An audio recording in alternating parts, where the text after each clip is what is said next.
हुए नंदिनी हमेशा की तरह गुस्से में डांटने लगी। पिछले 2 सालों में जिम उसकी इस आदत से अच्छी तरह वाकिफ हो चुके थे।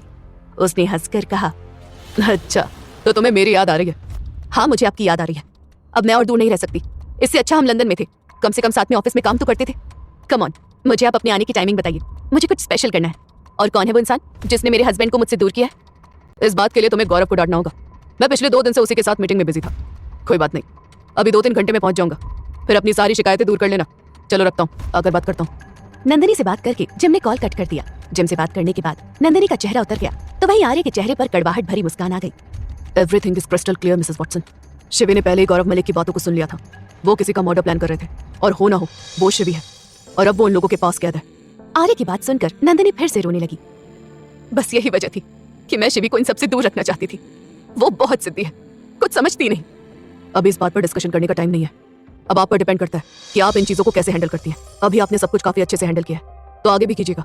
कहते हुए अफसोस हो रहा है मिसेस वॉटसन, लेकिन आपकी दूसरी शादी भी टूटने वाली है। आर्य ने सीधे सीधे कहा, शिवी ठीक तो होगी ना? मुझे नहीं पता था जिम इस हद तक गिर जाएगा। हाँ, ये तो होना ही था। शिव अय्यर, आप या फिर यूं कहें कि मैं भी, हम तीनों की कमजोरी एक ही है और वो है शिवी। हम तीनों को टैकल करने के लिए उसने शिवी को चुना है। अब आपको सोचना है कि उन्हें कमजोर करने के लिए आप किसका सहारा ले सकती हैं। एक आइडिया दूं तो नील वॉटसन इसके लिए सबसे परफेक्ट इंसान होगा। It's time to play Mrs Watson. हमें किसी भी तरह शिवी को बचाना है। आर्य ने अपनी तरफ से नंदिनी को आइडिया दे दिया था। उससे बात करने के बाद वो वहाँ से चला गया, जबकि नंदिनी अभी भी वहीं बैठी थी। वो परेशान थी। शिवी के लिए अब उसे एक हार्ड डिसीजन लेना था। सच जानने के बाद नंदिनी वहाँ बेसुध सी बैठी थी। उसकी आंखों में आंसू आ गए थे। जिम ने मेरी शिवी को किडनैप कर रखा है। वो ऐसा कैसे कर सकता है? शिवी, मेरी बच्ची, पता नहीं किस हाल में होगी। नंदिनी ने रोते हुए खुद से कहा। वो वहाँ परेशान हालत में बैठी थी कि तभी आर्य वापस आया। उसने नंदिनी के पास बैठते हुए कहा, मिसेस वॉटसन, तुम यहाँ वापस क्यों आए हो? नंदिनी ने उसकी तरफ देखकर पूछा। अपनी आदत से मजबूर हूँ। ना उस टाइम शिवी को अकेला छोड़ सकता था और ना ही अब आपको। याद है ना, कुछ देर पहले आपने मिस्टर वॉटसन से अपने कॉल पर बात की थी और वो थोड़ी ही टाइम में वापस घर जाने वाले। आप उन्हें घर पर नहीं मिली तो उन्हें डाउट हो जाएगा। आर्य ने शांत लहजे में कहा, तो मैं क्या करूं? मुझे कुछ समझ में नहीं आ रहा। मैं उस इंसान के सामने नहीं जाना चाहती। बोलते हुए नंदिनी ने आर्य के कंधे पर सर रख दिया। वो इस टाइम काफी ब्रोकन फील कर रही थी। मैंने आपको बहुत अच्छा आइडिया दिया था। खैर, उस बारे में छोड़िए। सबसे पहले जैसा मैं कहता हूँ वो कीजिए, वरना आपकी जान को भी खतरा हो सकता है। आपने उनके लिए कुछ स्पेशल करने को कहा था।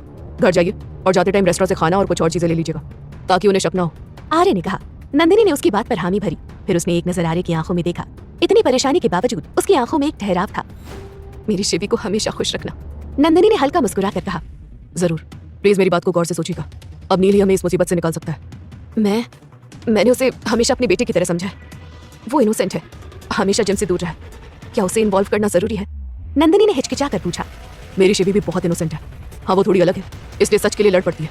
उसे भी इन्वॉल्व किया गया ना? आर्य की बात सुनकर नंदिनी का सिर झुक गया। उसने अपना मोबाइल लिया और उसी वक्त नील को कॉल मिलाया। आर्य ने उसे स्पीकर ऑन करने को कहा ताकि वो भी उनकी बातों को सुन सके। वहाँ लंदन में नील नितारा के साथ था। दोनों डेट पर आए हुए थे। नंदिनी का कॉल आते ही दोनों सतर्क हो गए। नील ने कॉल पिक करने से पहले नितारा से कहा, जरूर मिसेस वॉटसन ने शिवी से बात करने के लिए कॉल किया होगा। हम उन्हें बोल देंगे कि वो हमारे साथ बाहर आई हुई है और इस टाइम वॉशरूम में है। Don't worry, we will handle, Nitara ने कहा। नील ने कॉल पिक करके कहा, यस मिसेस वॉटसन, काफी दिनों बाद कॉल किया आपने। कैसे हो तुम नील? नंदिनी ने बातचीत की शुरुआत करते हुए पूछा। बस हम ठीक है। मैं नितारा और शिवी के साथ यहाँ बाहर घूमने के लिए आया हुआ था। हमें आने में देर हो जाएगी। आपको कुछ काम था क्या? हम थोड़ा बिजी हैं। नील की बात सुनकर नंदिनी हल्का सा मुस्कुराई। फिर उसने आर्य की तरफ देखा, जिसके चेहरे पर भी स्माइल थी। नील शिवी को नंदिनी से बचाने के लिए झूठ बोल रहा था। शायद तुमने कॉल पिक करने से पहले नंबर चेक नहीं किया। ये मेरा इंडिया का नंबर है। जैसे ही नंदिनी ने कहा, नील ने तुरंत नंबर चेक किया। वो समझ गया था कि उसका झूठ पकड़ा गया है। तो आप वहाँ शिवी से मिल चुकी हैं? नील ने गहरी सांस छोड़ते हुए कहा, हाँ बिल्कुल। नंदिनी ने जवाब दिया। नील कुछ कहता उससे पहले नितारा ने उसके हाथ से फोन लेकर कहा, देखिए मिसेस वॉटसन, आप उसे कुछ कहिएगा मत। वो आपको हर्ट नहीं करना चाहती थी, इसलिए उसने आपको नहीं बताया। और हाँ मिसेस वॉटसन, आप मेरी उससे बात करवाइए। उसने वहाँ जाने के बाद एक बार भी कॉल नहीं किया और अब तो 2 दिन से उसका फोन बंद आ रहा है। नील ने नितारा से फोन वापस लेकर कहा। उसकी बात सुनकर नंदिनी सुबकने लगी। उसकी आवाज सुन नील घबरा गया। क्या हुआ मिसेस वॉटसन, आप रो क्यों रही है? नील ने तुरंत पूछा। नंदिनी कुछ बोलने की हालत में नहीं थी, तो उसके बजाय आर्य ने कहा, Neel, it's Arya here, we need your help. तुम भी वहाँ हो? कमाल की बात है। नील ने हैरानी से कहा, चलो बताओ क्या काम है। कुछ भी बताने से पहले आर्य ने नंदिनी की तरफ देखा। उसने हाँ में सिर हिलाया। आर्य ने मामला अपने हाथ में लेते हुए कहा, listen carefully and calmly too. अब सब तुम पर डिपेंड करता है। Shivi is in danger. इसके बाद आर्य ने नील को सारी कहानी बता दी कि कैसे मिस्टर वॉटसन ने अपने फायदे के लिए शिव अय्यर को निशाना बनाया। उन्होंने शिव को ब्लैकमेल करके इतना बड़ा गुनाह अपने सर लेने के लिए मजबूर किया और अब जब उनका सच सामने आने लगा तो सब लोगों को कंट्रोल करने के लिए उन्होंने शिवी का सहारा लिया। सारा सच जानने के बाद नील भी हक्का बक्का रह गया। वो ऐसा नहीं कर सकते। आप लोग श्योर है ना ये सब उन्हीं ने किया है? शायद आपको कोई गलतफहमी हो गई हो। सब पता लगने के बाद नील की हालत भी कुछ ठीक नहीं थी। उसकी आंखें नम हो रही थी। ये बिल्कुल ठीक कह रहा है नील। एक बार के लिए मेरे लिए भी इन सब पर भरोसा करना मुश्किल हो रहा था। वो चिवी ही थी जिसे अपने पापा के बेगुनाही पर पूरा यकीन था। उसे साबित करने के चक्कर में उसने अपनी जान दांव पर लगा दी। प्लीज मेरी शिवी को बचा लो। नील को सारी बात बताते हुए नंदिनी रोने लगी। नील के पास ज्यादा टाइम नहीं था। उसने सोचने में बिल्कुल भी टाइम वेस्ट नहीं किया और तुरंत सख्त आवाज में कहा, डोंट वरी मिसेस वॉटसन, हम शिवी को कुछ नहीं होने देंगे। मैं इंडिया आ रहा हूँ। नील ने नंदिनी को शिवी की जान बचाने का वादा किया और फिर कॉल कट कर दिया। फिर उसने नितारा को सब कुछ बताया। मुझे यकीन नहीं होता वो इस हद तक जा सकते हैं। मैंने कभी तुमसे कुछ कहा नहीं, डोंट माइंड, पर मैंने भी अपने सर से काफी कुछ सुना है मिस्टर वॉटसन के बारे में। उनका नाम कुछ इलीगल एक्टिविटीज में आया था, पर उनके लॉयर्स ने बात मीडिया में आने से पहले ही संभाल ली थी। नितारा ने नील के कंधे पर हाथ रखकर कहा। नील ने उसे गले लगा लिया। उसकी आंखों में आंसू थे। हम शिवी को कुछ नहीं होने देंगे। हाँ, हम कुछ नहीं होने देंगे। बस तुम स्ट्रांग रहना, वो तुम्हारे फादर हैं। नितारा उससे अलग होकर बोली। नील ने उसकी बात पर हामी भरी। उसके हाँ कहते ही नितारा ने कहा, चलो इंडिया जाने की तैयारी करते हैं। आई होप हमारे पहुंचने तक वो शिवी को कुछ न करे। नहीं, तुम मेरे साथ नहीं आओगी, मैं अकेला ही जा रहा हूँ। नितारा वो क्रिमिनल है, मुझे अच्छे से याद है। शिवी के पापा बेगुनाह थे तो वो उनके लिए सबसे लड़ रही थी। मेरे पापा आज क्रिमिनल निकल गए तो मैं उन्हें सच्चा साबित करने के लिए कोई झूठी कोशिश नहीं करूंगा। सच कहूं तो उन्होंने मुझे कभी इतना प्यार दिया ही नहीं कि मैं उनके लिए कोई कोशिश करूं। याद है तुमने थोड़ी देर पहले कहा था कि उनके अगेंस्ट तुमने बहुत कुछ देखा है, तो तुम उनको प्रिपेयर करो। आई डोंट वांट कि वो शिवी या किसी और की जान खतरे में डाले। उन्हें क्या लगता है हर बार वही सबको ब्लैकमेल करेंगे? इतने सालों से नील के दिल में जो भी दबा हुआ था वो उसने कह दिया। नितारा उसके शब्द सुनकर हैरान रह गई। I am proud of you, you are a great human being. Nitara ने उसके गाल पर हल्का सा किस करते हुए कहा। नील के चेहरे पर उदासी थी, पर फिर भी उसने एक हल्की सी मुस्कुराहट दी। नितारा वहां से अपने लॉ फर्म चली गई। वहीं नील घर आ गया। उसने अपने लिए इमरजेंसी फ्लाइट टिकट बुक की और तुरंत इंडिया जाने के लिए निकल गया। आर्य ने नंदिनी को सब कुछ समझा दिया था। उसी हिसाब से नंदिनी ने सारी तैयारियां की और जिम के आने से पहले ही घर पहुंच गई। उसने डिनर बाहर से लिया था और साथ ही कुछ एक्स्ट्रा सामान भी। उसने मेड की हेल्प से डाइनिंग टेबल को अच्छा सा डेकोरेट किया। हालांकि उसका सच जानने के बाद नंदिनी को उससे नफरत हो रही थी, फिर भी उसने शिवी की खातिर खुद को स्पेशल तैयार किया। जैसे ही जिम ने घर में कदम रखा वहाँ अंधेरा था। नंदिनी बेबी, कहाँ हो तुम? जिम ने आते ही नंदिनी को आवाज लगाई। अचानक वहाँ लाल डिम लाइट ऑन हुई। जिम ने देखा सामने से नंदिनी चलकर आ रही थी। उसने ब्लैक कलर का नाइट ड्रेस पहना हुआ था। उसे देखने के बाद जिम के चेहरे पर स्माइल आ गई। नंदिनी उसके पास आई और उसके गले में अपने दोनों हाथ डालकर कहा, कहाँ चले गए थे तुम मुझे छोड़कर? अब आगे से मत जाना, मेरा तुम्हारे अलावा और कोई नहीं है। अब से कहीं नहीं जाऊंगा और जहाँ भी जाऊंगा तो मैं साथ लेकर जाऊंगा। जिम ने मुस्कुराकर जवाब दिया। उसके होंठ नंदिनी की तरफ बढ़ रहे थे। तभी नंदिनी उससे अलग हो गई। पहले खाना खा लेते हैं, नंदिनी ने कहा। जिम ने उसकी बात पर हामी भरी। वो फ्रेश होने के लिए अंदर चला गया। उसके जाते ही नंदिनी ने राहत की सांस ली। कुछ ही देर बाद वो दोनों बाहर थे और साथ में डिनर कर रहे थे। नंदिनी ज्यादा कुछ बोल नहीं रही थी। क्या हुआ? मेरे पीछे से सब ठीक तो है ना? जब फोन पर बात हुई थी तब तुम एक्साइटेड लग रही थी। तुमने मेरे लिए इतना सारा अरेंजमेंट किया और अब तुम्हारा चेहरा उतरा हुआ है। जिम ने नंदिनी के हाथ पर अपना हाथ रखकर पूछा। हाँ सब ठीक है, बस शिवी की वजह से परेशान हूँ। इस लड़की ने मेरी नाक में दम कर दिया है, वो मेरी सुनती नहीं है। बोलते हुए नंदिनी की आंखें नम होने लगी। चिंता मत करो, बस कुछ दिनों की बात है, उसके बाद तुम्हारी अटेंशन भी हमेशा के लिए दूर हो जाएगी। जिम ने रहस्यमय तरीके से जवाब दिया। मैंने उससे सारे रिश्ते तोड़ दिए तो क्या हुआ? उसने मुझे एक बार भी कॉल नहीं किया, सॉरी तक नहीं बोला। न जाने क्यों बट उसकी याद आ रही है। नंदिनी जानबूझकर उससे शिवी की बातें कर रही थी ताकि जिम उसे थोड़ा ही सही पर कुछ बता दे। अरे आजकल के बच्चे कैसे होते हैं तुम जानती नहीं क्या? नील को देखा ही होगा, मैंने उसे घर से निकाला था। उसके बाद से उसने मुझसे ठीक से बात तक नहीं की। घर आता है तो अजीब बिहेव करता है। बस उसके साथ रहते रहते शिवी भी उसी की तरह हो गई है। नंदिनी ने उसकी बात पर हाँ में सिर हिलाया। उन दोनों का डिनर हो चुका था। डिनर के बाद नंदिनी ने कहा, मैं बहुत थक गई हूँ, आई नीड रेस्ट। कोई बात नहीं, जिम ने मुस्कुराकर जवाब दिया। वो नंदिनी को बेडरूम में ले गया। कुछ ही देर बाद जिम नींद के आगोश में था तो वही नंदिनी अब तक सोने का दिखावा कर रही थी। जिम के सोते ही वो उठी और उसने उसका फोन ले लिया।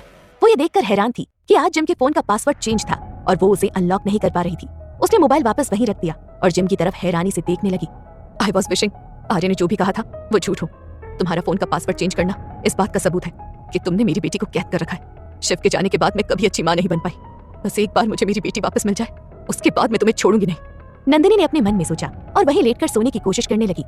इधर दूसरी ओर आर्य अपने होटल में वापस लौट आया। वो बहुत अकेलापन महसूस कर रहा था, इसलिए उसने विक्रम जी को कॉल लगाया।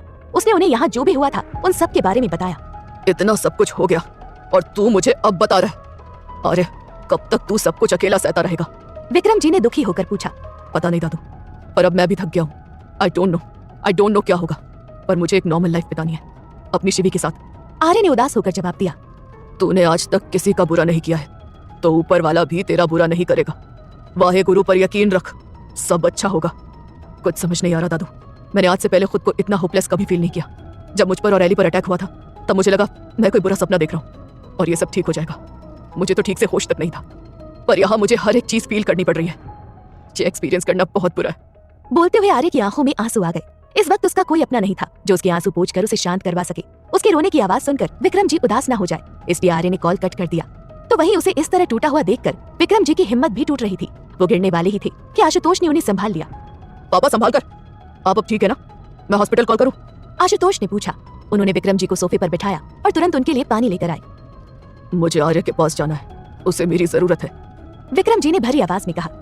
लेकिन आर्य तो किसी वेंचर के लिए इंडिया गया हुआ है। अगर उसे किसी चीज की जरूरत है तो मैं यहाँ से किसी मैनेजर को भेज देता हूँ या कोई और बंदा अरेंज करवा देता हूँ। आपको परेशान होने की कोई जरूरत नहीं है। अभी आपकी हेल्थ इतनी अच्छी नहीं रही कि आप ट्रैवल कर सके। आशुतोष ने उन्हें समझाने की कोशिश की। उनकी बात सुनकर विक्रम जी ने एक नजर उनकी तरफ देखा। उन्होंने कड़वाहट भरी मुस्कान दी और कहा, काश तुम्हें समझ आता कि बच्चों को हमेशा पैसा या बिजनेस में ही प्रॉब्लम नहीं आती, उनकी पर्सनल लाइफ भी होती है। उसकी पर्सनल लाइफ अच्छी खासी चल रही है, उसे शिवनंदनी पसंद है और अपनी मर्जी से ही उसने शादी के लिए टाइम मांगा है। आशुतोष ने रूखी तरीके से जवाब दिया। उसे तो अब तक एली और आर्य के बारे में भी कुछ पता नहीं था। तुम्हें खुद के अलावा अपने बच्चों के बारे में भी सोच लेना चाहिए, कब उनकी लाइफ में क्या हो रहा है। तुम हमेशा से इस बात से बेखबर रहे हो, विक्रम जी ने जवाब दिया। फिर उन्होंने आर्य और एली के रिश्ते से लेकर एली के मरने तक की सारी बात बताई। आर्य ने कॉल पर उन्हें शिवी के पापा का एली के मर्डर केस में फंसने के बारे में और उसके किडनैप होने के बारे में बताया था। वो सब भी उन्होंने आशुतोष को बता दिया। एक बार आप मुझसे आकर बात तो करते। आर्य ने कभी कुछ नहीं कहा। आशुतोष के चेहरे पर पछतावे के भाव थे। आर्य आशुतोष से बात कर रहा था। इस बीच शौर्य और मायरा ने भी आशुतोष की बातें सुन ली थी। आशुतोष की बात सुनकर उनके चेहरे पर गुस्सा आ गया। ओह रियली डैड, ब्रो ने आपको कभी कुछ नहीं कहा होगा, कभी कुछ नहीं मांगा होगा। आपको ये क्यों लगता है? क्या उन्होंने आपसे ये नहीं चाहा था कि उनकी बहन हमारी एल्डर सिस्टर बंधन को भी इस घर में होना चाहिए? हमें तो उसके बारे में दादू ने बताया, वरना कभी पता ही नहीं चलता। मायरा ने गुस्से में कहा। आपको अपनी गर्लफ्रेंड की फिक्र रहती है, लेकिन अपने ही बच्चों की जिंदगी में क्या चल रहा है उनकी परवाह नहीं। आप सच में बहुत ग्रेट हो डैड, बस हमेशा खुद का ही सोचना, फिर चाहे इस चक्कर में हम सब मर ही क्यों न जाए। शौर्य ने कड़वाहट के साथ जवाब दिया। उन सब की बातें सुनकर आशुतोष की नजरें नीचे हो गई। उन्हें शर्मिंदा होता देख विक्रम जी ने कहा, कभी कॉल करना कि बंधन के जाने के बाद तुमने अपनी लाइफ में क्या किया है। अपनी 2 दिन की बच्ची को घर से निकाल दिया और आज तक उसका चेहरा नहीं देखा। अपनी बेटी से सारे रिश्ते तोड़ लिए। अपनी जिंदगी में हर वो गलत काम किया जिससे आर्य को हर्ट हो। अपने ही बेटे से ये कैसी जंग छेड़ रखी है तुमने। आर्य तो छोड़ो, तुमने तो कभी शौर्य और मायरा पर भी ठीक से ध्यान नहीं दिया। क्या तुम कभी एक अच्छे बाप बन पाए आशु? आशुतोष ने उनकी बात का कोई जवाब नहीं दिया और वहां से चला गया। विक्रम जी को लगा था कि इतने सालों में पहली बार उन्होंने आशुतोष को इस सब का एहसास कराने की कोशिश की थी। उसका कुछ तो फायदा होगा, लेकिन सब बेकार था। वहीं दूसरी तरफ शिवी एक अंधेरे कमरे में थी जो धुएं से भरा हुआ था। जिम ने जिस लड़की को उसके पास छोड़ा था वो स्मोकिंग कर रही थी। धुएं से उसका दम घुटने लगा तो वो जोर जोर से खांसने लगी। उसके खांसने की आवाज से वो लड़की इरिटेट हो गई और उसके पास उसे घूर कर देखा। उसने शिवी के बाल पकड़े और उसके पास आकर कहा, तुझे मारने के ऑर्डर मिले हैं। उन्होंने तुझे टॉर्चर करने से मना किया है। इसका मतलब ये नहीं कि तू हमारे सिर पर चढ़कर नाचेगी। अगली बार मेरे सामने ये ड्रामा नहीं। उसने शिवी को छोड़ दिया और फिर बची हुई सिगरेट को अपने पैर से क्रश कर दिया। दर्द से शिवी की आंखों में आंसू आ गए। लड़की ने उसके लिए खिड़की खोली और फिर वही दीवार से सटकर जमीन पर बैठ गई। शिवी आंखों में आंसू लिए बाहर की तरफ देख रही थी। उसकी नजरों का पीछा करते हुए वो लड़की बोली, उन खुली हवाओं में सांस लेने का सपना अब छोड़ दे। तेरी जिंदगी के बस 3 दिन बचे। कुछ ऐसा वैसा करने के बारे में सोचना भी मत कि ये 3 दिन 30 दिनों जितने लंबे लगने लगे। उसकी बात सुनकर शिवी आंख बंद करके लेट गई। उसने आर्य की रिंग को अपनी सीने से लगा रखा था। अगली सुबह नंदिनी की आंख खुली तो जिम पहले ही उठ चुका था। नील ने उसके लिए मैसेज छोड़ा था कि वो इंडिया आने के लिए निकल गया है। मैसेज देखने के बाद नंदिनी ने राहत की सांस ली। कुछ देर बाद नंदिनी तैयार होकर बाहर आई तो जिम डाइनिंग टेबल पर था। नंदिनी को देखते ही वो बोला, लगता है तुम सच में थकी हुई थी, तभी उठने में इतनी देर कर दी। चलो आप ब्रेकफास्ट करो। नंदिनी उसके पास जाकर उसके बगल की चेयर पर बैठ गई। आप कहीं जा रहे हैं? जिम को तैयार हुआ देखकर नंदिनी ने पूछा। हाँ बस यही इंडियन ब्रांच का काम है, गौरव के साथ मीटिंग फाइनल की है। जिम ने जवाब दिया। अब नंदिनी गौरव और जिम की मीटिंग का मतलब अच्छे से समझ रही थी। उसने तुरंत कहा, this is not fair gym, मैं आपका पिछले 3 दिनों से वेट कर रही थी। रात को थकी हुई थी इसलिए टाइम नहीं दे पाई। पर ये क्या, आप तो आते ही फिर काम पर लग गए। ऐसा बिल्कुल नहीं चलने वाला। आगे के 2 दिन आपको पूरी तरह मुझे देने होंगे। मेरी पूरी लाइफ तुम्हारी है, फिर 2 दिन की क्या बात है? 4 दिन बाद हमारी रिटर्न टिकट है। इन 2 दिनों में सारा काम निपटा दूं, फिर मेरी पूरी लाइफ में तुम्हारे अलावा और कोई प्रायोरिटी नहीं रहेगी। जिम ने मुस्कुराते हुए नंदिनी के हाथ पर किस किया। अच्छा तरीका है अपनी बीवी को बहलाने का, लेकिन ये नहीं चलने वाला। मैंने कहा ना, अब आपके कोई भी बहाने काम नहीं आने वाले। मुझे आपके साथ रहना है, चाहे इस घर में रहो या आपकी मीटिंग में। यू जस्ट वेट, मैं अभी रेडी होकर आती हूँ। मैं भी आपके साथ चलने वाली हूँ। जिम के साथ रहने के लिए नंदिनी को जो भी सही लगा उसने वो करने का सोचा। लेकिन नंदिनी, जिम उसे अपने साथ आने से रोकना चाहता था, लेकिन नंदिनी ने उसकी एक नहीं सुनी और वो अंदर चली गई। उसके जाते ही जिम ने अपना सर पकड़कर कहा, अगर ये मेरे साथ रही तो मैं शिवी की अपडेट तक नहीं ले पाऊंगा। आई होप लीजा और विकी सब संभाल ले। कुछ ही मिनटों में नंदिनी अपने बैग के साथ बाहर थी। उसने जिम का हाथ पकड़ा और कहा, let's go dear husband. Jim ने मुस्कुराकर उसकी बात पर हामी भरी। मजबूरन उसे नंदिनी को अपने साथ ले जाना पड़ा और वहाँ पहुंचकर भी वो गौरव मलिक से काम के अलावा और कोई बात नहीं कर पाया। नंदिनी हर पल की अपडेट आर्य और सिद्धांत को दे रही थी। अब तक उसे शिवी के बारे में कुछ पता नहीं चला था। अब उनकी सारी उम्मीदें नील से ही थी। सुबह से शाम हो गई थी जिम के साथ रहते हुए, पर नंदिनी को शिवी का कोई क्लू नहीं मिला। शाम को जब नंदिनी और जिम घर पहुंचे तो नील आया हुआ था। उसे अचानक वहाँ देखकर वो हैरान हुआ, लेकिन उसने ज्यादा कुछ रिएक्ट नहीं किया। What a pleasant surprise. तुम बच्चे भी ना कुछ पता भी नहीं चलने देते। पहले शिवी तो अब तुम भी आ गए। जिम ने नकली मुस्कुराहट दिखाई और नील के गले लग गया। गुस्से में नील ने अपने हाथ की मुट्ठियां बांध ली। नंदिनी ने उसे इशारे से शांत रहने को कहा। जिम नील से अलग हुआ और कहा, अकेले आए हो? मुझे लगा घूमने के लिए आए हो तो अपनी गर्लफ्रेंड को भी साथ लेकर आए होंगे। नहीं, वो अपने काम में बिजी थी। नील ने छोटा सा जवाब दिया। फिर वो नंदिनी के पास गया और उसके गले लग गया। मिसेस वॉटसन, शिवी कहाँ है? उसने नंदिनी से अलग होकर पूछा। फिलहाल तुम उसके बारे में कुछ मत पूछो। नंदिनी उससे बहुत ज्यादा अपसेट है। टू बी वेरी ऑनेस्ट, इस बार नंदिनी की कोई गलती नहीं है, सब शिवी की गलती है। जिम बोल रही थी तो नील ने उनकी बात बीच में काट कर कहा, हाँ, हर बार हम दोनों की गलती होती है, तो क्या इस बार भी हर बार की तरह आप उसे पनिश करेंगे डैड?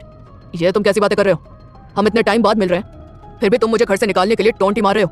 मैंने तुम दोनों को पनिशमेंट दी तो तुम दोनों के फायदे के लिए, छोटी सी छूट दी तो देखो शिवी ने क्या किया। That was really disgusting. Jim गुस्सा दिखाते हुए बोला। And what about you dad? Neel से अब उसका गुस्सा काबू नहीं हो रहा था। वो चिल्लाकर बोला, आपने तो डिस्गस्टिंग होने की सारी लिमिट्स क्रॉस कर दी हैं। आप ऐसा कैसे कर सकते हो? यू नो व्हाट, अब तक मैं अपने डैड को स्ट्रिक्ट, रूड और डिसिप्लिन समझता था, लेकिन अब पता चला कि वो एक मास्टरमाइंड भी है जो लोगों के मर्डर प्लान करते हैं। अपने आप को बचाने के लिए उस मर्डर का इल्जाम किसी और के सर पर डाल देते हैं, और कोई उनके खिलाफ कुछ करने की कोशिश करता है तो उसे भी मारने से नहीं चूकते। ब्लैकमेल करने के लिए लोगों को किडनैप तक कर लेते हैं। नील, ये तुम क्या बोल रहे हो? ये तुम्हारे डैड है। तुम्हें गुस्से में नील सब बिगाड़ न दे, इसलिए नंदिनी उसे रोकने की कोशिश कर रही थी, लेकिन नील ने उनकी बात बीच में काटकर कहा, नो मिसेस वॉटसन, आज आप भी मुझे नहीं रोक सकती। बहुत रोक लिया सबने, मुझे मेरे सवालों का जवाब चाहिए। नील गुस्से में जिम के पास गया और उसकी कॉलर पकड़ ली। वो चिल्लाकर बोला, सबसे पहले तो आप इस बात का जवाब दीजिए कि आपने मेरी मॉम को स्टेयर से धक्का क्यों दिया?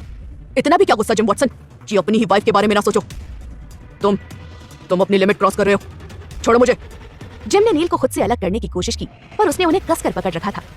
आई रिमेंबर वेरी वेल, वो कोई एक्सीडेंट नहीं था। आपने मेरी मॉम को मारा और फिर उसे एक्सीडेंट का नाम दे दिया। मैं उस दिन से आपको नफरत करता हूँ, जिस दिन से आपने मेरे सबसे करीबी इंसान को मुझसे छीना, मेरी मॉम को मुझसे अलग किया, और अब शिवी और इन्हें तकलीफ दे रहे हैं। सच सच बताइए, आपने शिवी को किडनैप करके कहाँ रखा है? नील ने गुस्से में दहाड़ते हुए पूछा। उसकी बातों से जिम को समझ आ गया था कि नील सच जान चुका है। उसने नंदिनी की तरफ देखा तो वो भी उसकी तरफ गुस्से से देख रही थी।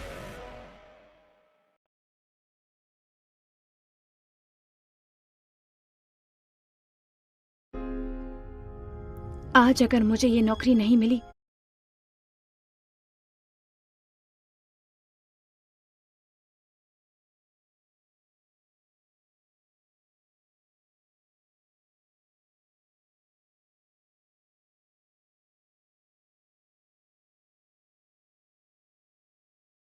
समझ गई थी अब सच छुपाने का कोई फायदा नहीं है। वो नील के पास गई और जैसे तैसे करके उसे जिम से अलग किया। ये बकवास कर रहा है नंदिनी, तुम इसकी बात पर ध्यान मत दो। जिम अपनी तरफ से सफाई देने की कोशिश कर रहा था, तभी नंदिनी बोली, और कितना झूठ बोलेंगे आप जिम? मैं भले ही शिवी पर कितना भी गुस्सा करती हूँ, लेकिन बहुत प्यार करती हूँ उससे। गुस्से में मैंने ऑलरेडी उसे बहुत हर्ट किया है। प्लीज अब बता दीजिए मेरी बेटी कहाँ है? आप बता रहे हैं या मैं पुलिस को बुलाऊं? नील जिम पर चिल्लाकर बोला, जिसे बुलाना है बुला लो। जब तक शिव अय्यर को सजा नहीं हो जाती तब तक तुम लोग कुछ नहीं कर सकते। शिवी मेरे पास है, हाँ आई एक्सेप्ट कि मैंने उसे किडनैप किया है, पर अब। बोलते हुए जिम ने एक नजर नंदिनी की तरफ देखा। वो समझ गया था अब सच छुपाने का कोई फायदा नहीं है, इसलिए उसने सीधे सीधे कहा, नंदिनी, जैसे तुमने शिव अय्यर को भुला दिया वैसे ही अपनी बेटी को भी भुला दो। तुम इतना नीचे कैसे गिर सकते हो? गुस्से में नील जिम को मारने के लिए बढ़ा, लेकिन जिम ने उसे पहले ही पीछे धकेल दिया। तुम मेरे बेटे हो तो बेहतर होगा अपनी औकात में रहो। परसों केस की हियरिंग है, उसके बाद तुम दोनों को शिवी की अस्थियां मिल जाएगी। और हाँ, गलती से भी कुछ करने का सोचा तो वो भी नसीब नहीं होगी। अगर तुम दोनों ने मेरे खिलाफ जाने की सोची तो मैं उसे अभी मरवा दूंगा। जिम ने खतरनाक लहजे में कहा, डैड आप क्यों कर रहे हो ऐसा? आप शिवी को लौटा दीजिए, वी प्रॉमिस हम कुछ नहीं करेंगे। इस बार नील ने गुस्सा करने की बजाय गिड़गिड़ा कर कहा। उसकी हालत देखकर जिम हंसते हुए बोला, अच्छा हुआ तुम अपनी औकात में वापस आ गए। मेरे बिना तुम्हारी कोई वैल्यू नहीं है। तुम तो प्रॉमिस करते हो कि कुछ नहीं करोगे, लेकिन शिवी का क्या? वो लड़की कभी बाज नहीं आएगी, उसका मर जाना ही ठीक है। मैं उसे समझा दूंगी, प्लीज जिम आप उसे कुछ मत कीजिए। बोलते हुए नंदिनी ने हाथ जोड़ लिए। वो रोने लगी। नहीं नंदिनी, तुम उसे नहीं समझा सकती। तुम अच्छे से जानती हो तुम्हारी बेटी कितनी जिद्दी है। पिछले 2 साल में तुम उसे नहीं समझा पाई, तो आगे भी कुछ नहीं हो सकता। Now both of you get out of my house. Gym ने उन दोनों को घर से निकल जाने को कहा। उसके कहने के बाद भी नील और नंदिनी ने उसे समझाने की हर संभव कोशिश की, पर जिम ने उनकी एक नहीं सुनी। उसने अपने गार्ड्स को बुलाकर उन दोनों को अपने घर से बाहर निकाल दिया। वहां से निकलकर नील और नंदिनी दोनों साथ में नंदिनी के पुराने घर आ गए। सिद्धांत और आर्य भी वहीं पर मौजूद थे। ये सब मेरी वजह से हुआ है। मैंने गुस्से में उसे कुछ बोल दिया। आप लोगों को मुझे यहाँ नहीं बुलाना चाहिए था। आप जानते हैं मेरा खुद के इमोशन पर कंट्रोल नहीं रहता। नील इन सब का जिम्मेदार खुद को मान रहा था। ऐसा नहीं है, हमारा ही प्लान गलत था। हमें लगा था कि तुम उनके इकलौते बेटे हो, तो हम तुम्हारे जरिए उन्हें ब्लैकमेल कर सकते हैं। आर्य ने मायूसी से कहा, मैं उनकी कमजोरी कभी नहीं बन सकता, ना ही कभी था। उन्होंने बचपन से मुझे हर तरह की पनिशमेंट दी ताकि मुझे कंट्रोल कर सके। इतने सालों में पहली बार लगा था कि वो मिसेस वॉटसन से प्यार करते हैं, लेकिन वो किसी के नहीं हो सकते। कहते हुए नील की आंखों में आंसू आ गए। नंदिनी उसे समझाने की कोशिश कर रही थी, तो आर्य भी उनके पास था। वहीं उनसे कुछ दूर खड़ा सिद्धांत कुछ सोच रहा था। वो उनके पास जाकर बोला, क्या हम उस वीडियो के जरिए मिस्टर वॉटसन को ब्लैकमेल कर सकते हैं? शायद फिर वो शिवी को छोड़ दे। सिद्धांत ने सुझाव दिया, इस तरह हम शिवी को तो बचा लेंगे, लेकिन शिव हमेशा के लिए जेल की चार दीवारी में कैद होकर रह जाएगा। उसे उस गुनाह की सजा मिलेगी जो उसने कभी किया ही नहीं। नंदिनी ने जवाब दिया, मैं मिस्टर अय्यर के खिलाफ केस वापस ले लूंगा। एटलीस्ट इस तरह से हम शिवी को तो बचा सकते हैं। आर्य बोला, शिवी को बचाने के लिए सब अपने अपनी तरीके से आइडियाज दे रहे थे। आखिर में उन्होंने इस वीडियो के जरिए उन्हें ब्लैकमेल करने के बारे में सोचा। जिम वॉटसन को वीडियो भेजने से पहले उन्होंने एक बार फिर वीडियो को देखा। उसे देखने के बाद सिद्धांत ने कहा, ये किसी काम नहीं आएगा। उन्होंने कहीं भी उनका नाम नहीं लिया, और जिम वॉटसन बहुत चालाक आदमी है, वो 2 मिनट में से पकड़ लेगा। नहीं, हम रिस्क नहीं ले सकते, कहीं वो मेरी शिवी को कुछ कर ना दे। नंदिनी घबरा कर बोली। पूरी रात वो लोग इस बारे में सोच रहे थे कि किस तरह शिवी को बचाया जा सकता है। परसों केस की हियरिंग थी, अब उनके पास सिर्फ 1 दिन का टाइम बचा था। वहीं आर्य के पास बंधन का भी कॉल आ रहा था। वो उससे शिवी के बारे में जानना चाहती थी, लेकिन शिवी के मिसिंग होने की वजह से आर्य उसका कॉल भी इग्नोर कर रहा था। केस हियरिंग को अभी 1 ही दिन बचा था। महेश के घर पर मौजूद जिम के आदमियों को शिवी की बस 1 दिन के लिए रखवाली और करनी थी। वो सब लोग सुबह बैठकर आराम से चाय पी रहे थे। क्या रे महेश, तुझे घर बनाना था तो किसी अच्छे इलाके में बना था। साला छोटी से छोटी चीज लाने के लिए भी दूर जाना पड़ता है। विकी ने मुंह बनाकर कहा, और नहीं तो क्या, इस लड़की की वजह से हम भी घर में कैद होकर रह गए हैं। ना चैन से सांस ले सकते हैं, ना कुछ और। स्मोकिंग भी करो तो खांसने लगती है, और सारा मजा खराब कर देती है। दिमाग खराब करके रख दिया है। लीजा बोली। वो अभी भी सिगरेट पी रही थी। बस 1 दिन की बात है, जेल लो। कल वैसे भी दोपहर तक इसे मरना ही है। रॉकी ने उन सबको शांत करने के लिए कहा, अरे इसे मरना है तो बेवजह हमारी जिंदगी को जहन्नुम बना रखी है। इससे अच्छा तो मैं साधु बनकर ही ठीक था। इसके साथ साथ तुम लोगों ने मुझे भी घर पर कैद कर दिया है। मैं कुछ नहीं जानता, अब मुझे दारू की एक बोतल चाहिए। महेश ने हल्के गुस्से में कहा। जिम ने एनी टाइम उस पर निगरानी रखने को कहा था, इसलिए वो घर से बाहर नहीं निकल सकता था। हाँ, ये बिल्कुल ठीक कह रहा है। अब मेरी भी सिगरेट के पैकेट खत्म हो रहे हैं। इनके बिना तो मैं 1 घंटा भी नहीं बिता सकती। मुझे भी चाहिए। लीजा ने कहा, खाना भी लाने जाना है। ऐसा करूंगा, लौटते वक्त तुम दोनों का भी सामान ले आऊंगा। रॉकी ने जवाब दिया। उसने अपना कोट लिया और साथ में कुछ पैसे पर्स में डाले। मैं खाना लाने जा रहा हूँ, आते टाइम सिगरेट और दारू की बोतल भी ले आऊंगा। मुझे पिज्जा खाना है। ये ढाबे का स्पाइसी खाना खाकर मेरा पेट खराब हो गया। महेश ने कहा, तुझे पता है ना, वो ढाबे पर पिज्जा नहीं मिलता, उसके लिए देहरादून जाना पड़ेगा। रॉकी ने उसे डांटते हुए कहा, अब देहरादून जाए या लंदन, मुझे नहीं पता। मुझे पिज्जा खाना है तो खाना ही है। महेश ने बच्चों की तरह जिद करते हुए कहा और अंदर चला गया। ये भी सुधरेगा नहीं, रॉकी ने सिर हिलाकर कहा। फिर उसने विकी को कुछ पैसे दिए और बोला, जैसा भी है मेरा दोस्त है, साथ में अच्छा बुरा टाइम बिताया है। तो एक काम कर, इसके लिए पिज्जा लेकर आ। इस बच्चे की फरमाइश तो पूरी करनी पड़ेगी। विकी ने उसकी बात पर हामी भरी और बाइक लेकर वहां से चला गया।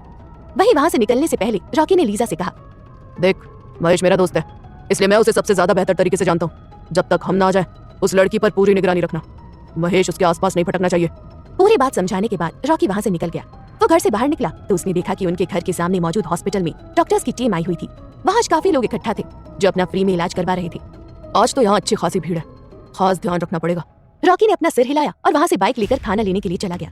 वहीं उन दोनों के जाते ही महेश लीजा के पास जाकर बोला, चल अब तू भी बाहर जा, मुझे मेरा प्राइवेट टाइम चाहिए। बहुत बड़ा कमीना है रे तू, लेकिन मुझे उससे क्या, मुझे मेरा खास माल मिल जाना चाहिए। चल अब मजे ले, मैं चली ठंडी हवा में सांस लेने। लीजा ने उसे आंख मार कर कहा और वहां से चली गई। ये सब उसका और महेश का ही प्लान था। आज आखिरी दिन है, ऐसे कैसे जाने देता। महेश ने मुस्कुराकर खुद से कहा, इतने दिनों से वो जो करना चाहता था, आज फाइनली उसे उसका मौका मिल गया था। उसने घर का दरवाजा अंदर से बंद किया और फिर शिवी के कमरे का दरवाजा खटखटाया। शिवी को लगा कि लीजा आई है, इसलिए उसने दरवाजा खोल दिया। जैसे ही उसने दरवाजा खोला, सामने महेश खड़ा था। महेश को अपने कमरे के बाहर देख शिवी घबरा गई। उसने वापस दरवाजा बंद करने के लिए अपना पूरा जोर लगा दिया, लेकिन ठीक से ना खाने पीने की वजह से वो 3 दिनों में ही काफी वीक हो गई थी। महेश को ज्यादा मेहनत नहीं करनी पड़ी और उसने दरवाजा खोल लिया। झटका लगने से शिवी जमीन पर गिरी। Lisa, Lisa! शिवी अपनी मदद के लिए लीजा को बुलाने लगी। उसके ऐसा करने पर महेश हंसने लगा। उसने कमरे का दरवाजा बंद किया और कहा, कोई फायदा नहीं बेबी, वो तो बहुत सस्ते में पट गई। प्लीज मुझे कुछ मत करना, आई रिक्वेस्ट यू। शिवी ने डरते हुए कहा। महेश उसके पास जमीन पर बैठ गया। डर क्यों रही हो बेबी? मैं तुम्हें कौन सा मारने आया हूँ? मारेंगे तो वो लोग। शिवी गिड़गिड़ाई।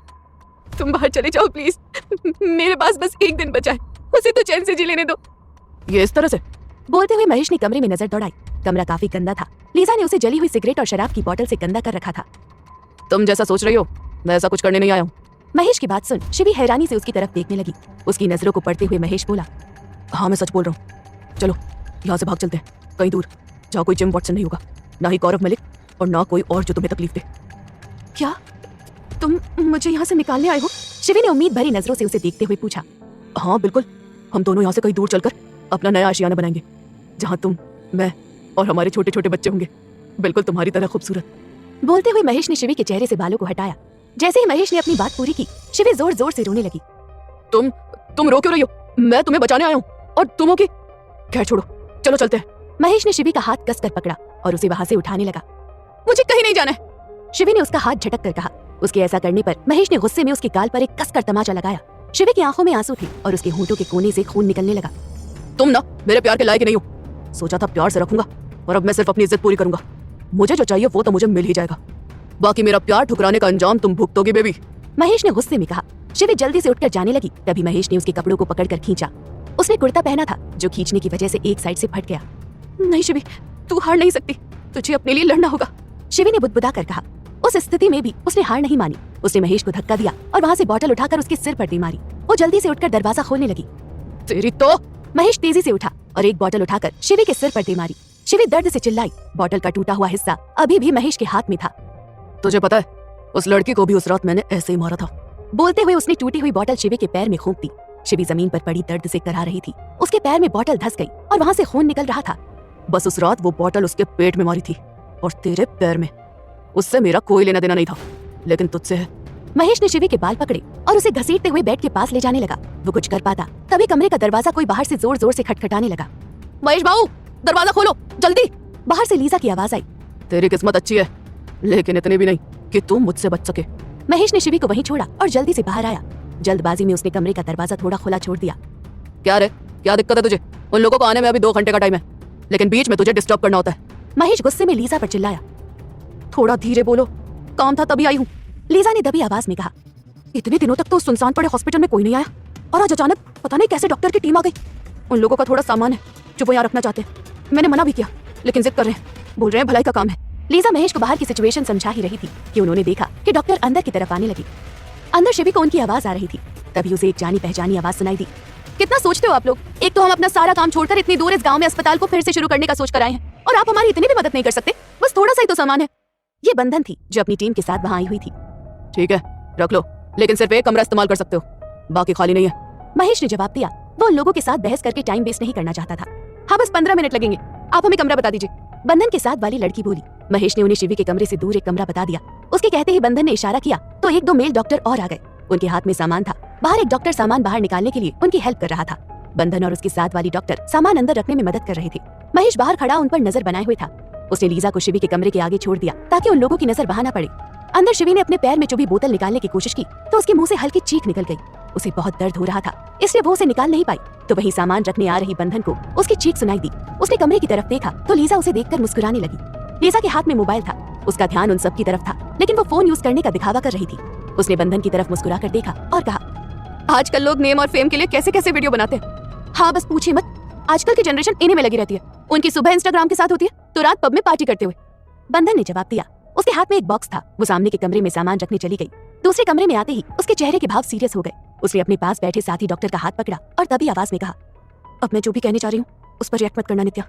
यहाँ कुछ तो बहुत बड़ी गड़बड़ है। मैंने किसी लड़की के चीखने की आवाज सुनी और मैंने ध्यान दिया तो उस आदमी के साथ मौजूद लड़की ने बहाना बना दिया। मैं कब से नोटिस कर रही हूँ, वो उस कमरे के आगे से हिल ही नहीं रही। हाँ मैंने भी इस बात की तरफ ध्यान दिया। इनफैक्ट मैंने उसे हमारी हेल्प करने के लिए भी कहा, लेकिन उसने मना कर दिया। ये तो शक्ल से ही गुंडे लग रहे हैं, हमें यहाँ से चले जाना चाहिए। ऊपर से हम यहाँ सामान रखने आ गए, जानती हो ना ये कितना महंगा है। नित्या ने जवाब दिया। बंधन की बात सुनकर वो घबरा गई थी। तुम भी ना, ये सामान कितना भी महंगा हो लेकिन किसी की जान से बढ़कर नहीं हो सकता। मुझे उस कमरे के अंदर जाकर देखना है, वहाँ कौन है। बंधन बोली, ये कैसी बात कर रही हो तुम? अभी तो वहाँ पर सिर्फ एक लड़की किडनैप है। कहीं ऐसा नहीं हो कि हम चारों भी उसी कमरे में मिले इनके पास तो बंदूक या चाकू भी होंगे, हमारे पास तो कुछ नहीं है। देख बंधन, हम इस सब में नहीं पड़ते और वापस चलते हैं। नित्या उठने के लिए खड़ी होने लगी, तभी बंधन ने उसका हाथ पकड़कर उसे वापस बिठाया। बंधन ने उसकी तरफ घूर कर देखा। अच्छा बता क्या करना है? नित्या ने मुंह बनाकर कहा। हमारे पास हमारा सबसे बड़ा हथियार है। बंधन ने मुस्कुराते हुए बॉक्स की तरफ इशारा किया। उसमें बेहोश करने की दवाई रखी हुई थी। जल्दी से 7 से 8 इंजेक्शन रेडी कर। लेकिन यहाँ तो सिर्फ ये 2 ही हैं, फिर इतने इंजेक्शन क्यों? नित्या ने हैरानी से पूछा। क्या पता जरूरत पड़ जाए, मैं पारस को मैसेज करके बोलती हूँ, वो पुलिस को इन्फॉर्म करके यहाँ की लोकेशन भेज देगा। तू अपने पीछे 4 इंजेक्शन छुपा कर ले जा। मुझे पता है ये तुझसे नहीं होगा, मैं पारस को बोल दूंगी, वो कर देगा। बंधन ने उसे सब समझाया और जल्दी से पारस को मैसेज करके सब बता दिया। पारस उनकी टीम का हिस्सा था। बंधन का मैसेज देखते ही वो सतर्क हो गया। वहीं वो दोनों काफी देर से अंदर थे, इसलिए लीजा को शक हुआ। वो जल्दी से दौड़कर उनके पास गई। क्या बातचीत चल रही है तुम दोनों के बीच? बंधन अपने साथियों के साथ मिलकर प्लान बना रही थी कि लीजा को बंधन और बाकी सब पर हल्का शक हो गया। उसने जैसे ही पूछा कि वो सब क्या बात कर रहे हैं, बंधन तपाक से बोली, बस यही सोच रहे थे कि हम डॉक्टर लोगों के लिए कितना कुछ करते। बोलते हुए बंधन खड़ी हुई। उसने अपने पीछे एक इंजेक्शन ले रखा था। वो बात करती हुई लीजा के पास गई और आगे कहा, हम इतना करते हैं फिर भी लोग हमारे बारे में नहीं सोचते। आपने भी हमारी हेल्प करने से पहले कितना सोचा? कुछ लोग तो निहायती घटिया और गिरे हुए होते। हाँ सही कहा तुमने, बहुत तेज हो तुम। मैं पहचान गई थी कि तुमने उसे। लीजा अपनी गन लोड कर रही थी, तभी बंधन ने तुरंत उसकी गर्दन पर वो इंजेक्शन घोंप दिया। लीजा को कुछ समझ नहीं आ रहा था। अगले कुछ पलों में ही उसका सिर चकराने लगा। वो सिर पकड़कर बंधन की तरफ देख रही थी। बंधन कोई रिस्क नहीं लेना चाहती थी, इसलिए उसने एक और इंजेक्शन लिया और लीजा को लगाने लगी। अगर डाउट हो गया था तो अकेले नहीं छोड़ना चाहिए था मिस गुंडी। मेडिकल एग्जाम ऐसे ही क्लियर नहीं होता, बहुत दिमाग लगता है उसमें। लेकिन तुम जैसे बेवकूफों को नहीं समझ आएगा। प्लानिंग हम भी कर सकते हैं। बंधन ने लीजा को छेड़ने के लिए आंख मारी। लीजा उसे कुछ कह पाती उससे पहले वो जमीन पर बेहोश पड़ी थी। तभी बंधन के पास पारस का मैसेज आया। उसने बाहर महेश को हैंडल कर लिया था। काम हो गया, अब जल्दी से उस लड़की के पास चलते हैं। बंधन दौड़कर उस कमरे में गई तो वो हैरान रह गई। उसके सामने शिवी गिरी हुई थी। उसकी हालत बिल्कुल ठीक नहीं थी। शिवी के कपड़े फटे हुए थे और पैरों से बहुत खून बह रहा था। उसके माथे और होठों के कोने पर भी चोट लगी हुई थी, जिनसे खून आ रहा था। भाभी, आप यहाँ क्या कर रही हो? ये कपड़े लास्ट टाइम जब हम साथ थे तब आपने यही पहना था। आपकी हालत किसने की? बंधन जल्दी से शिवी के पास गई। शिवी उसे देखकर जोर जोर से रोने लगी। चले जाओ यहाँ से, इससे पहले कि वो लोग आ जाए। यहाँ तुम्हारी जान को खतरा है बंधन, प्लीज जाओ यहाँ से। शिवी नहीं चाहती थी बंधन इन सब में पड़े। यहाँ जो लोग हैं उन्हें मैंने हैंडल कर लिया है, बाकी जो आएगा उन्हें पुलिस देख लेगी। आप चलिए मेरे साथ। उसे इस हालत में देखकर बंधन की आंखों में आंसू आ गए। वो शिवी को पकड़कर उठाने लगी। तभी शिवी दर्द से जोर से चिल्लाई। तभी बंधन का ध्यान शिवी के पैर की तरफ गया जिसमें बोतल लगी हुई थी। वो लोग इतने क्रूएल कैसे हो सकते हैं? बंधन ने कहा। फिर उसने वहीं से पारस को आवाज लगाई, पारस प्लीज मेरी हेल्प के लिए जल्दी आ। पारस जल्दी से दौड़कर अंदर आया और उसने शिवी को अपनी गोद में उठा लिया। आप चिंता मत करो, हम आपको बचा लेंगे। आपको जिन लोगों ने किडनैप किया है वो बेहोश है। उनमें से एक आदमी बहुत इंपॉर्टेंट है, हम उसे छोड़ नहीं सकते। बोलते हुए शिवी की सांसें भारी होने लगी। उसने बंधन की तरफ देखा और कहा, वो बाहर वही आदमी है जिसने एली को मारा था, उसे जाने मत देना। अपनी पूरी बात पूरी करने के बाद शिवी बेहोश हो चुकी थी। पारस उसे जल्दी से अपने साथ एम्बुलेंस तक लेकर गया। वहां से निकलने से पहले उसने पारस को वहीं छोड़ दिया था ताकि वो दूसरे आदमी को पुलिस के हवाले करने तक उसकी हर एक खबर रख सके। शिवी एम्बुलेंस में बेहोश पड़ी थी जबकि बंधन उसके पास बैठी थी। वो लोग वहां से सीधा देहरादून जा रहे थे। अब समझ में आया भाई आपके लिए परेशान क्यों थे और मेरा कॉल पिक क्यों नहीं कर रहे। मैं आपको कुछ नहीं होने दूंगी भाभी, आप मेरे भाई के जीने की उम्मीद बनी हो। मैं इतनी आसानी से उनकी उम्मीद नहीं टूटने दूंगी। बंधन ने अपने आंसू पोंछे और शिवी की पल्स रेट चेक की। वो धीरे धीरे धीमी होती जा रही थी। उसने चिल्लाकर कहा, जल्दी लेकर चलो, she needs treatment right away. कुछ ही देर में बंधन शिवी को लेकर हॉस्पिटल पहुंच चुकी थी। वहां पहुंचते ही उसने उसका ट्रीटमेंट शुरू करवा दिया था। वो खुद डॉक्टर के साथ वार्ड में मौजूद थी। कुछ ही देर में शिवी की हालत थोड़ी स्टेबल हो गई थी। खून ज्यादा बहने की वजह से उसे ब्लड चढ़ाया जा रहा था। हालत सच में काफी खराब थी, थैंक गॉड हमने संभाल लिया। उसके साथ ही डॉक्टर ने मुस्कुरा कर कहा। बंधन ने उन्हें थैंक्स कहा। वो बाहर आई ही थी कि उसके पास पारस का कॉल आया। बंधन, पुलिस आ चुकी है और उन दोनों लोगों को अरेस्ट कर लिया। उनके बाद यहाँ कोई नहीं आया, लगता है उन्हें पता चल गया होगा। वो लोग तुम तक भी पहुंच सकते हैं, तो अपनी सिक्योरिटी टाइट करवा लेना। मैं कुछ ही देर में आता हूँ। बंधन ने उसकी बात पर हामी भरी। उसने इस सब के बारे में बताने के लिए आर्य को कॉल किया, जबकि आर्य को लगा बंधन उसे शिवी के बारे में पूछने के लिए कॉल कर रही है। सॉरी बंधन, मैं अभी तुम्हारा कॉल पिक नहीं कर सकता। कैसे कहूँ कि मैं तुम्हारी भाभी को खो चुका हूँ, पता नहीं वो किस हाल में होगी। आर्य की आंखों में आंसू थे। वो अकेला शिवी के घर की छत पर खड़ा था। कल हियरिंग होने वाली थी, जबकि उसे दूर दूर तक कोई होप नजर नहीं आ रही थी। इस बीच आर्य के पास 2 से 3 बार बंधन के कॉल आ गए, लेकिन वो उसका कॉल पिक नहीं कर रहा था। कोई होप नजर नहीं आ रही। पहले मैंने अली को खो दिया और अब तुम्हें। सब मेरी ही गलती है। मुझे तुम्हें समझना चाहिए था, तुम पर गुस्सा नहीं करना चाहिए था। तुम बार बार कहती रही कि तुम्हारे पापा इनोसेंट है और मैंने एक बार भी तुम्हारी बात की तरफ ध्यान नहीं दिया। साथ बिताए आखिरी लम्हों में भी तुम मुझसे अलग होने से डर रही थी और मैंने एक बार फिर तुम्हारे इमोशंस को इग्नोर किया। मुझे तुम्हारी वैल्यू है शिवी, और मैं औरों की तरह तुम्हें खोने के बाद तुम्हारी वैल्यू नहीं जानना चाहता। मुझे तुम अपने पास वापस चाहिए, हर हाल में। आर्य आसमान की तरफ देख रहा था। उसकी आंखों में आंसू लुढ़क गए। रोते हुए आर्य गहरी सांस लेने लगा। तभी उसे किसी के कदमों की आहट महसूस हुई। उसने तुरंत अपने आंसू पोंछ लिए। तुम यहाँ अकेले क्या कर रहे हो? नीचे नंदिनी आंटी तुम्हें ढूंढ रही है। अरे कम से कम खाना तो खा लो, तुमने पूरे दिन से कुछ नहीं खाया। वो सिद्धांत था जो शिकायत करते हुए ऊपर आ रहा था। मुझे भूख नहीं है, I want to live alone. Arya ने खुद को कंट्रोल करके जवाब दिया। बच्चों की तरह जिद मत करो। शिवी के एब्सेंस में मैं तुम्हारी बेबी सिटिंग करते हुए परेशान हो गया हूं। मैं कुछ नहीं सुनने वाला। तुम चुपचाप मेरे साथ नीचे चलकर खाना खा रहे हो। नंदिनी आंटी को भी कुछ इंपॉर्टेंट डिस्कशन भी करना है। कहकर सिद्धांत ने आर्य का हाथ पकड़ा और उसे जबरदस्ती नीचे ले जाने लगा। जिम ने नंदिनी और नील को घर से निकाल दिया था। उसके बाद वो सब लोग वहीं उसके पुराने घर में एक साथ रह रहे थे। इस बीच उन्होंने जिम से फिर से बात करने की कोशिश की, लेकिन उन्हें कोई पॉजिटिव रिस्पॉन्स नहीं मिला। आर्य नीचे आया तो नंदिनी ने देखा उसकी आंखें लाल थी। फिर उसकी नजर नील पर पड़ी। उसका चेहरा भी उतरा हुआ था। उसने एक नजर सिद्धांत की तरफ देखा और आंखों ही आंखों में उसे सब संभालने को कहा। पहले डिनर कर लेते हैं, उसके बाद बात करेंगे। सिद्धांत बोला। हाँ, और मैं तुम लोगों का कोई बहाना नहीं सुनने वाली। सबसे पहले तो तुम लोग आराम से बैठकर खाना खाओगे और कोई इस बारे में अभी बात नहीं करेगा। नंदिनी ने उन सबको डांटा और जबरदस्ती खाने के लिए बिठा दिया। नंदिनी के गुस्सा करने पर उन सबको खाने के लिए बैठना ही पड़ा, लेकिन सबके चेहरे गुमसुम थे। इस बीच आर्य के पास फिर से बंधन का कॉल आया। वो कॉल कट करने को हुआ तभी सिद्धांत ने कहा, तुम दोपहर से इसका कॉल इग्नोर कर रहे हो। बात कर लो, कोई जरूरी काम हो सकता है। मुझे अच्छे से पता है इसका जरूरी काम क्या है। इसे शिवी से बात करनी है। अब मुझ में किसी को फेस करने की हिम्मत नहीं है। आर्य ने धीमी आवाज में कहा और फिर बीमन से खाना खाने लगा। डिनर के बाद नील ने कहा, आपने उनके पास प्रपोजल भेजा था, क्या कहा उन्होंने? कैसा प्रपोजल? आर्य ने हैरानी से पूछा। उसे इस बारे में कुछ पता नहीं था। और मुझे किसी ने क्यों नहीं बताया? डोंट बी शॉक्ड, तुम खुद किसी से बात नहीं कर रहे। सिद्धांत ने जवाब दिया। उसने आगे बताते हुए कहा, नंदिनी आंटी कुछ देर पहले जिम वॉटसन के घर गई थी। उन्होंने उन्हें वीडियो दिखाकर ब्लैकमेल करने की कोशिश की, लेकिन उस घटिया इंसान ने यहाँ भी ट्रिक्स यूज की। नील उसकी बात बीच में काटकर गुस्से में बोला। वो नंदिनी के साथ गया था, इस वजह से उसे सच का पता था। उसने आगे कहा, वो चाहते हैं हम ये एविडेंट कोर्ट के सामने पेश ना करें। वो अभी भी शिवी को लेकर ब्लैकमेल कर रहे हैं। मैंने उन्हें कहा था कि मैं ये एविडेंस कोर्ट तक नहीं जाने दूंगी। बदले में उन्हें हमें शिवी को वापस लौटाना होगा। नंदिनी ने बताया। तो क्या कहा उन्होंने? आर्य ने एक्साइटेड होकर पूछा। उन्होंने कहा कि वो इस बारे में सोचेंगे। साथ ही उन्होंने ये भी कहा कि अगर हमने कोर्ट में एविडेंस पेश किए तो उसकी सजा शिवी को भुगतनी होगी। बोलते हुए नंदिनी की आंख से आंसू बह निकले। आर्य ने आगे कुछ नहीं कहा। अब कुछ कहने को बाकी ही नहीं रहा था। वो चुपचाप उठकर बाहर चला गया। रात के 12 बज रहे थे। जिम गौरव मलिक के साथ उसके ऑफिस में था। कल शिवैयर के केस की हियरिंग होने वाली थी। उन्होंने अपनी तरफ से पूरी तैयारी कर रखी थी। फिर भी जिम के चेहरे पर परेशानी के भाव थे।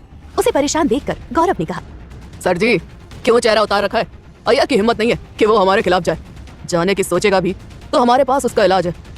मैं उस बारे में परेशान हूँ भी नहीं मलिक। मेरी परेशानी का कारण नंदिनी है। I don't want to lose her. Jim ने जवाब दिया। उसका इलाज भी है मेरे पास। आप शिवी को मत मारिए। वो जिंदा रहेगी तो उसकी माँ का दिल भी पिघल जाएगा। आखिर आपने उसे 2 साल दिए तो कुछ प्यार उसके दिल में भी होगा। मलिक ने हंसकर कहा, था पर अब नहीं है। वो जान चुकी है शिवैयर बेगुनाह है। पहला प्यार बहुत खास चीज होती है मलिक। शिव उसका पहला प्यार है और अब उन दोनों के बीच नफरत की वजह मिट चुकी है। साला अय्यर भी खेल गया। किसने सोचा होगा कि उसने अपने परिवार के लिए इस तरह का कोई वीडियो बनाया? ध्यान से सर जी, वीडियो कोर्ट तक पहुंच गया तो हमारी खैर नहीं होगी। गौरव मलिक ने उसे अपनी तरफ से सतर्क करने के लिए कहा। जिम ने उसकी बात पर हामी भरकर कहा, सही कह रहे हो। इस मोमेंट पर आकर मैं रिस्क नहीं ले सकता। ऑलरेडी मैं काफी कुछ खो चुका हूँ, अपनी वाइफ, बेटा, और अब अपने बिजनेस पर आंच नहीं आने दूंगा। कल हियरिंग से पहले एक बार शिव से भी मिलेंगे। कहीं उसके मन में कोई दूसरी बात तो नहीं चल रही। इस बात का पता भी चल जाएगा। अगर चल भी रही होगी तो वीडियो कॉल पर उसकी बेटी से बात करवा देंगे। हाँ ठीक है, तुम देख लेना। मैं एक बार रॉकी से बात कर लेता हूँ। आज उसने अभी तक कोई अपडेट नहीं दिया। कहकर जिम ने रॉकी को कॉल लगाया, लेकिन उसका फोन बंद जा रहा था। उसके बाद उसने महेश, लीजा और विकी उन सबको भी कॉल किया। उन सबका मोबाइल भी बंद आ रहा था। जिम के चेहरे पर गहरी परेशानी के भाव आ गए थे। वो गुस्से में खड़ा हुआ और जोर से चिल्लाया, नहीं, ये नहीं हो सकता। क्या नहीं हो सकता है सर जी? अचानक आप और ज्यादा परेशान क्यों हो गए? मुझे यहाँ वापस आना ही नहीं चाहिए था। तुम्हारे बुलाने पर तो बिल्कुल नहीं। हर बार की तरह जब भी यहाँ आया हूँ कुछ ना कुछ गड़बड़ हो जाती है। पिछली बार बहुत मुश्किल से इन सबसे पीछा छुड़ाया था। एक बार फिर वही सब हो रहा है। उन चारों में से कोई फोन नहीं उठा रहा। अगर शिवी उनके चंगुल से भाग गई है तो मैं तुम्हें जिंदा नहीं छोड़ूंगा। अकेला मैं ही बर्बाद नहीं होने वाला, तुम्हें भी साथ में ले डूबूंगा। गुस्से में जिम ने गौरव मलिक का कॉलर पकड़ लिया। छोड़िए मुझे, हम सब संभाल लेंगे। गौरव मलिक ने जैसे तैसे खुद को छुड़ाया। उसने तुरंत उन दोनों के लिए देहरादून की टिकट बुक करवाई। अब तो वहीं जाकर सच पता चलेगा। मेरे पास इतना फ्री टाइम नहीं है कि वहां जाऊं और उन्हें चेक करूं। कल हियरिंग भी है और मेरा शिवैयर से मिलना जरूरी है। तुम देहरादून जाकर सब चेक करोगे और मुझे अपडेट दोगे। जिम ने सख्त आवाज में कहा और वहां से चला गया। शिवी का ध्यान रखने के लिए बंधन उसके पास बैठी थी। इस बीच उसने काफी बार आर्य से कांटेक्ट करने की कोशिश की, लेकिन उसने उनका कॉल पिक नहीं किया। रात के 1 बज गए थे, फिर भी बंधन एक बार भी शिवी के पास से नहीं उठी थी। पुलिस स्टेशन का सारा काम निपटाने के बाद पारस उसके पास आया। तुम कब से उनके पास हो? ये ठीक हो जाएंगी, बस होश आने में थोड़ा टाइम लग रहा है। तुम जाकर थोड़ी देर आराम कर लो, मैं हूं उनके पास। पारस ने बंधन के कंधे पर हाथ रखकर कहा, ये जिस हालत में मिली थी उसके बाद तो मैं 1 मिनट भी इन्हें अपनी आंखों से दूर नहीं कर सकती। तुम नहीं जानते ये मेरे भाई के लिए कितने इंपॉर्टेंट है, और अब मेरे लिए भी। एक बार भाई से बात हो जाए और उन्हें यहाँ बुला लो, फिर सब ठीक हो जाएगा। हाँ वो सब तो ठीक है, लेकिन तुम थक गई हो बंधन, कुछ देर सो जाओ, बाहर पुलिस सिक्योरिटी भी है, इन्हें कुछ नहीं होने वाला। तुम भी तो काफी देर से नहीं सोए, जब से ये सब हुआ है तब से मेरे पास ही हो। सुबह जब भाई आ जाएंगे मैं उसके बाद ही आराम करूंगी, तुम जाकर सो जाओ। बंधन ने जवाब दिया। वो वहां से उठने के लिए तैयार नहीं थी। थक हार कर पारस वहां से चला गया। कुछ देर बाद वो कॉफी के साथ वापस लौटा। उसने बंधन को एक कॉफी मग देते हुए कहा, आज का दिन काफी हेक्टिक था ना, ये दिन बीत जाए फिर कल दोनों साथ में रिलैक्स करेंगे। इतनी थकावट के बाद भी पारस को अपनी केयर करते देख बंधन के चेहरे पर स्माइल आ गई। फिर उसने शिवी की तरफ देखा तो उसकी स्माइल गायब हो गई। भाई ऐसा सोच रहे होंगे मैं उनसे भाभी के बारे में पूछने के लिए कॉल कर रही हूँ, मैं अच्छे से जानती हूँ वो मुझे इग्नोर क्यों कर रहे हैं। बंधन ने शिवी की तरफ देखकर कहा, तुम उन्हें कोई वॉइस मैसेज क्यों नहीं छोड़ देती, ये सही रहेगा। वो मैसेज सुनेंगे तो शायद उसके बाद खुद ही कॉल कर ले। पारस ने आइडिया दिया। इतनी परेशानी में मुझे इस बात का ध्यान ही नहीं रहा, मैं पूरे टाइम भाभी के साथ थी और इस बीच बस लगातार कॉल किए जा रही थी, एक मैसेज तक नहीं छोड़ा उनके लिए। बंधन ने अपने सिर पर हल्की सी चपत मारी, फिर अपना फोन उठाया और आर्य को मैसेज रिकॉर्ड करके भेज दिया। आखिरकार वो दिन आ गया जिसका इतने दिनों से सबको बेसब्री से इंतजार था, लेकिन ये दिन आने तक उनकी उम्मीदें पूरी तरह टूट चुकी थी। नंदिनी के पुराने घर पर वो सभी हियरिंग के लिए तैयार हो रहे थे, लेकिन सबके चेहरे उतरे हुए थे। कोर्ट के लिए निकलने से पहले नंदिनी उनके पास आई और उसने सिद्धांत से कहा, मैं कोई रिस्क नहीं लेना चाहती हूँ। आई नो तुम लोगों को फिलहाल मैं सेल्फिश लगूंगी, या हर बार की तरह तुम लोग सोचोगे कि मैं गुस्से में अपने फायदे के लिए कोई डिसीजन लिया है, लेकिन आज कोई भी एविडेंस कोर्ट तक नहीं जाना चाहिए। शिव ने अली का मर्डर नहीं किया होगा, पर गलती तो उससे हुई है और उसकी गलती की सजा आज मेरी बेटी भुगत रही है। मेरे पास आखिरी होप यही है कि अगर शिव को सजा हो गई तो जिम शिवी को छोड़ देगा।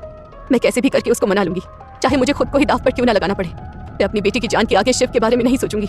एक डिसीजन 3 साल पहले उसने हमारे लिए लिया था, तो दूसरा डिसीजन शिवी के लिए मैंने लिया है। नंदिनी ने अपना पॉइंट उन सबके सामने रखा। लेकिन नंदिनी आंटी, शिवी हमेशा से यही चाहती थी कि अंकल बेगुनाह प्रूफ हो। उसके लिए उसने अपनी जान तक की परवाह नहीं की, जहां तक आई सबसे लड़ी, और आखिरी वक्त आने पर सब सही होने के बावजूद आप पीछे हटने को कह रही हैं। सिद्धांत ने हल्के गुस्से में कहा।